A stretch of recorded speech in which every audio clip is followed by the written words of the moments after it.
J'avais dressé une liste Nadine Hébert n'avait plus le choix. de faire Elle allait faire les premières mises à pied de l'histoire de Shoreline Lubricants, un distributeur de produits pétroliers fondé par son père. Puis, le premier ministre Justin Trudeau a annoncé que la subvention salariale montait de 10 à 75 Quand il a fait l'annonce de 10 à 75 euh, les larmes coulaient. J'ai pleuré de joie dans mon bureau parce que c'était comme s'il y avait 10 000 livres qui venaient juste de partir de mes épaules. Puis, Nadine Hébert est soulagée de pouvoir garder pour le moment ses 35 employés dans 3 provinces de l'Atlantique.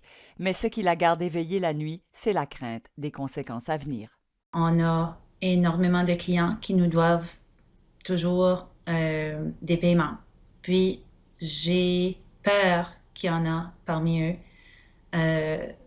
malgré toute leur bonne volonté, qui n'auront plus les moyens de nous payer ce qu'ils nous doivent.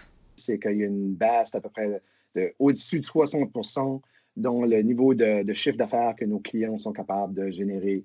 Marc Albert dirige DPL, un fabricant de modems cellulaires pour les guichets automatiques bancaires. Ses clients sont des propriétaires de garages, de bars et de dépanneurs au Canada et aux États-Unis. Leurs commerces sont fermés et ils veulent annuler ou suspendre le service de guichet automatique.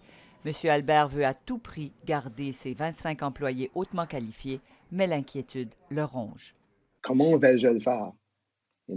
Donc, vivre avec ce genre de dilemme-là à chaque jour, dans les temps si incertains comme aujourd'hui, c'est vraiment difficile.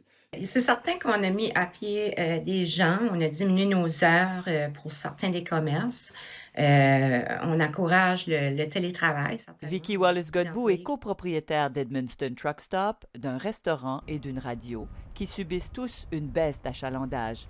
Un de ses défis, trouver de la main-d'œuvre en temps de crise. On a quand même de la difficulté à recruter d'autres gens à travailler.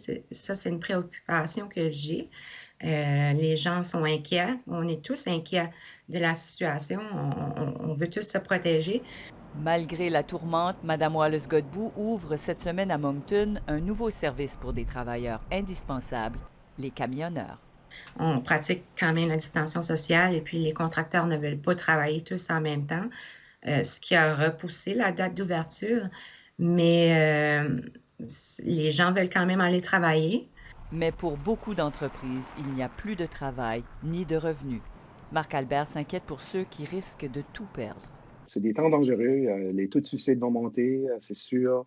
Il y a plein de monde qui vont subir les conséquences économiques de ce qu'on passe à travers tout de suite. Nadine Hébert, elle, tente de rester optimiste, malgré l'incertitude. J'ai espoir que tout va se remettre, puis que les choses vont revenir à une sorte de normale. Jannick Leblanc, Radio-Canada, Moncton.